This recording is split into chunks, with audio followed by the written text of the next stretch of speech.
Hi friends, welcome to IVL academy. ఈ రోజు చేస్తున్నటువంటి ఈ పార్ట్ 25 వీడియో అందరి కోసం, పబ్లిక్ వ్యూవర్స్, సబ్స్క్రైబర్స్, మెంబర్స్ అందరికీ. కానీ ఒక విషయం స్పష్టంగా చెప్తాను, కొన్ని వీడియోలు మాత్రం డీప్ స్ట్రక్చర్ క్లారిటీ కోసం కేవలం మెంబర్స్ కోసం చేస్తుంటాను. మెంబర్స్ అంటే ఎవరు? మన ఛానల్లో జాయిన్ అనే ఆప్షన్ క్లిక్ చేసి సభ్యత్వం తీసుకుంటే వారి కోసం మాత్రమే కొన్ని ప్రత్యేకమైన వీడియోలు చేస్తున్నాను. ఎందుకంటే ఫౌండేషన్ అందరికీ అవసరం. కానీ సబ్జెక్ట్‌ను మాస్టర్ చేయడం అనేది కేవలం సీరియస్ లెర్నర్స్‌కి మాత్రమే అవసరం ఉంటుంది. పబ్లిక్ వీడియోస్‌లో డైరెక్షన్ ఇస్తాను. మెంబర్‌షిప్ వీడియోలు చేస్తున్నప్పుడు వారికి డెప్త్ ఇస్తాను. ఈరోజు పార్ట్ 25 వీడియోలో ఇంగ్లీష్ నేర్చుకోవడంలో ఎక్కడ మొదలుపెట్టాలి? ఎక్కడ తప్పు జరుగుతుంది? సరైన ఆర్డర్ ఏంటి? ఇది సెలబ్రేషన్ కాదు, కరెక్షన్. ఈ వీడియోతో 25 వీడియోలు కంప్లీట్ అవుతాయి. కానీ నిజంగా అడుగుతున్నాను, మీరు గ్రామర్ నేర్చుకుంటున్నారా? లేక ఇంగ్లీష్‌ని అర్థం చేసుకోవడం నేర్చుకుంటున్నారా? తెలుగు మీడియం నుంచి వచ్చిన చాలా మంది విద్యార్థులు ఒక పెద్ద తప్పు చేస్తున్నారు. యూట్యూబ్‌లో ఒకరోజు టెన్సెస్, రేపు ప్రిపోజిషన్స్, మరుసటి రోజు వొకాబులరీ, తర్వాత రోజు స్పోకెన్ ఇంగ్లీష్ ట్రిక్స్, ఇలా ర్యాండమ్‌గా నేర్చుకుంటున్నారు.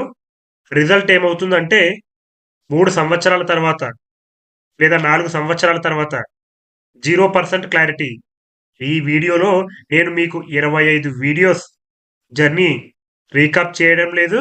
ఇంగ్లీష్ నేర్చుకోవడానికి సరైన ఆర్డర్ చెప్తాను. ఇది రోడ్ మ్యాప్ వీడియో. ఇంగ్లీష్ నేర్చుకుంటున్న బిగినర్స్‌కి చాలా డౌట్స్, క్వెషన్స్ ఉంటుంటాయి. అవి కొన్ని మీకు మెన్షన్ చేసి వాటికి సొల్యూషన్స్ ఏంటో చెప్పడానికి ప్రయత్నిస్తాను. ఉదాహరణకు చాలా మంది దగ్గర ఇలాంటి డౌట్స్ లేదా క్వెషన్స్ నేను విన్నాను. మొదటిది, నేను చాలా వీడియోలు చూస్తున్నాను యూట్యూబ్‌లో. కానీ ఇంగ్లీష్ చదివేటప్పుడు ఇంకా కన్‌ఫ్యూజన్ ఉంది. ఎందుకు? ఇలాంటి డౌట్స్ చాలామంది చాలా రోజుల నుంచి అడుగుతున్నారు. దానికి ఆన్సర్ ఏంటంటే, you are learning topics, not structures. మీరు కేవలం టాపిక్స్ మాత్రమే నేర్చుకుంటున్నారు. కానీ స్ట్రక్చర్ నేర్చుకోవడం లేదు. ఇంగ్లీష్ అనేది ఒక బిల్డింగ్ లాంటిది. ఫౌండేషన్ లేకుండా పెయింట్ ఏస్తున్నారు. ఫౌండేషన్ ఉంటేనే దాని మీద ఎన్ని ఫ్లోర్స్ అయినా మనం కన్‌స్ట్రక్ట్ చేయొచ్చు. అలాగే వాట్ ఈస్ ఎ సెంటెన్స్? నేను పార్ట్ 1లో కూడా చెప్పాను. సెంటెన్స్ అంటే సబ్జెక్ట్ ప్లస్ వెర్బ్. ఇవి మినిమమ్ ఉండాలి. వొకాబులరీ అవసరం లేదు. టెన్సెస్ అవసరం లేదు. ప్రిపోజిషన్స్ కూడా అవసరం లేదు. మరి బిగినర్స్ ఎలాంటి డౌట్స్ అడుగుతారంటే, సార్ వెర్బ్ ఒకటే ఎందుకు ఇంపార్టెంట్ అని అడుగుతూ ఉంటారు. ఎందుకంటే వెర్బ్ లేకుండా సెంటెన్స్ అనేది ఉండదు. మీరు ఏ వాక్యం చెప్పినా కూడా తప్పకుండా వెర్బ్ అనేది ఉండాలి. కాబట్టి ముందు మీరేం చేయాలంటే, find the verb, then you find the heart beat. మీరు గనక వెర్బ్‌ను ఫైండ్ ఔట్ చేస్తే మీకొక వాక్యానికి క్లారిటీ ఉంటుంది. లాంగ్ సెంటెన్స్ చూసి పానిక్ అవుతూ ఉంటారు. అంటే భయపడుతూ ఉంటారు. ఎందుకు? ఎందుకంటే దే సీ మెనీ వర్బ్స్. ఒకే వాక్యంలో చాలా వర్బ్స్ ఉంటాయి. నేను గత పార్ట్‌ల్లో కూడా లాంగ్ సెంటెన్స్ గురించి కూడా వీడియో చేశాను. ఎలా వెర్బ్‌ని ఐడెంటిఫై చేయాలి, అలాగే ఒక్కొక్క వాక్యంలో ఏమేమి ఉంటాయని. సబ్జెక్ట్ ఉంటుంది, వెర్బ్ ఉంటుంది, ఆబ్జెక్ట్ లేదా కాంప్లిమెంట్, అలాగే అటాచ్‌మెంట్స్, ఇవన్నీ కూడా తప్పనిసరిగా ఉండాలి. లాంగ్ సెంటెన్స్‌లో అటాచ్‌మెంట్స్ ఎక్కువ ఉంటాయి. వీటిని చూసి కన్‌ఫ్యూజ్ అయిపోయి అసలు ఒరిజినల్ వాక్యాన్ని ఐడెంటిఫై చేయలేని పరిస్థితి ఉంటుంది. కాబట్టి మీరు గుర్తుంచుకోవాల్సిందేంటంటే, ఒక ఫైనైట్ వర్బ్‌ని లేదా బాస్ వర్బ్‌ని గుర్తించాలి ఒక వాక్యంలో. అలాగే ఎడిటోరియల్ న్యూస్ చదివేటప్పుడు మెయిన్ వర్బ్ గనక మీరు ఐడెంటిఫై చేస్తే 50% భయం పోతుంది. అలాగే ఇంకొక క్వెషన్ బిగినర్స్ ఎలాంటివి అడుగుతారంటే, సార్ లాంగ్ సెంటెన్స్‌లో సబ్జెక్ట్‌ని ఎలా పట్టుకోవాలి? ముందు వెర్బ్‌ని ఫైండ్ చేయండి. తర్వాత అడగండి హూ లేదా వాట్ డిడ్ థిస్? ఏం చేశారు? ఎవరు చేశారు? తర్వాత అటాచ్‌మెంట్స్‌ని కట్ చేస్తే మీకు మెయిన్ సెంటెన్స్ అనేది దొరుకుతుంది. నేను గత పార్ట్‌లో కూడా చెప్పాను అటాచ్‌మెంట్స్ అంటే క్లియర్‌గా. అటాచ్‌మెంట్స్ అంటే ఎక్స్‌ట్రా ఇన్ఫర్మేషన్.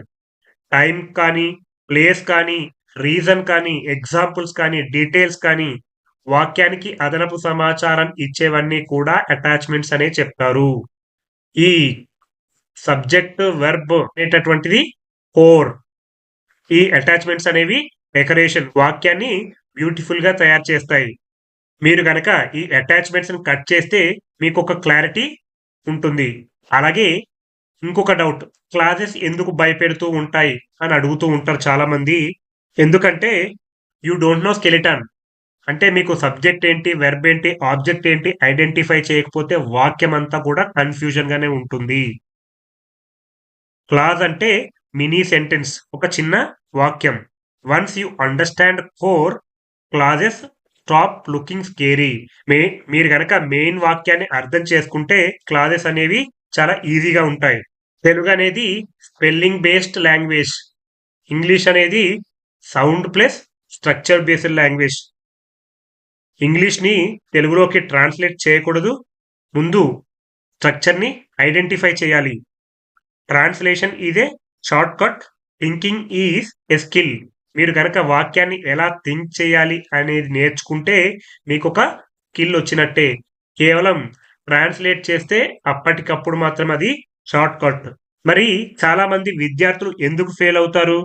కొంతమంది విద్యార్థులు లేదా లెర్నర్స్ 1000 వొకాబులరీ నేర్చుకుంటారు, 12 టెన్సెస్ టేబుల్ ని కూడా నేర్చుకుంటారు, అలాగే 50 గ్రామర్ రూల్స్ కూడా నేర్చుకుంటారు.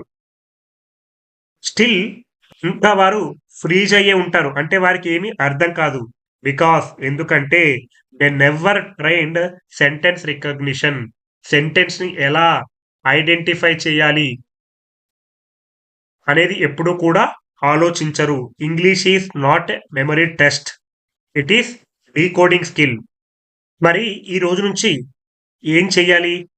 ముందుగా స్టెప్ 1, ఫైండ్ వెర్బ్ ఫస్ట్. వాక్యంలో ముందుగా వెర్బ్ ని ఫైండ్ చేయండి, ఎక్కడ ఉందో కనుక్కోండి. Step 2, identify subject. తర్వాత సబ్జెక్ట్ ని ఐడెంటిఫై చేయండి. వాక్యంలో వెర్బ్ తప్పనిసరి ఉండాలి. తర్వాత subject. Step 3, cut attachments. Attachments అన్ని కూడా కట్ చేయండి. ఈ అటాచ్మెంట్స్ అనేవి వాక్యానికి బ్యూటీని తీసుకొస్తాయి. ఈ అటాచ్మెంట్ తీసేసినా కూడా వాక్యం యొక్క అర్థం మారదు. కానీ ఈ అటాచ్మెంట్స్ ఉంటే వాక్యం మరింత బ్యూటిఫుల్ గా ఉంటుంది. Step 4, understand core meaning. ముఖ్యమైనటువంటి అర్థాన్ని అర్థం చేసుకోండి. అండర్స్టాండ్. Add details back.